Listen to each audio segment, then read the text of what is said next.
Alors, pour conclure cette première étape de partage de compétences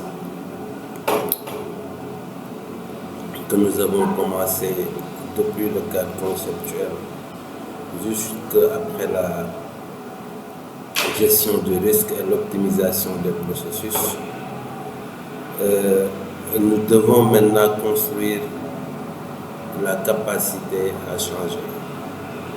à changer au niveau organisationnel, à changer au niveau institutionnel, à changer aussi au niveau individuel. Cela pour la satisfaction des nouvelles formes de gouvernance internationale,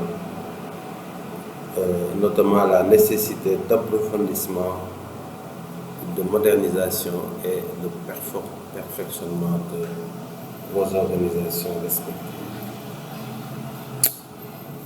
Et construire la capacité à changer répond à 3 logiques du fonctionnement organisationnel. La première, c'est la logique stratégique. La logique de l'intention, ce que l'organisation veut faire.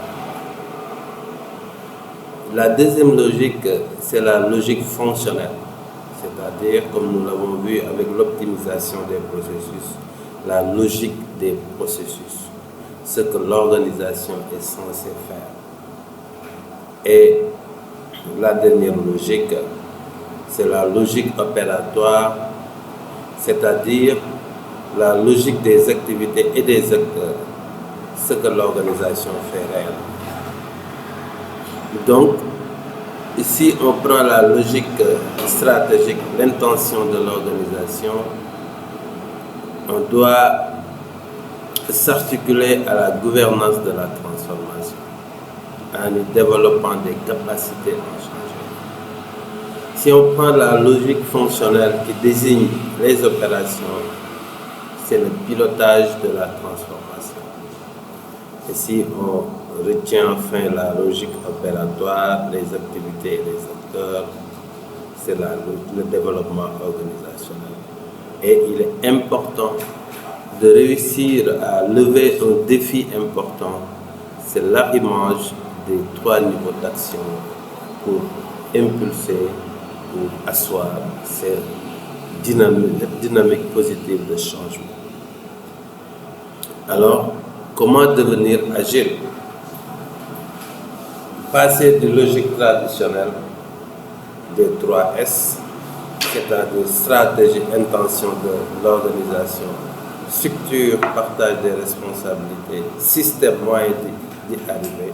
Et on a vu que tout ça a conduit à des inerties, à une gestion des opérations et du management. Mais on doit tendre vers une logique d'agilité fondée sur les 3 P. Les projets, orientation souhaitée, les personnes qui sont les porteurs désignés et les processus qui sont les... Oui. J'ai fait une petite réunion Skype. Et les processus, c'est-à-dire les activités critiques, n'est-ce pas, qu'on a vu que c'est les core business. Et là, ça conduit non pas à l'inertie, au changement, la gestion du changement, et là, on passe à la force du leadership.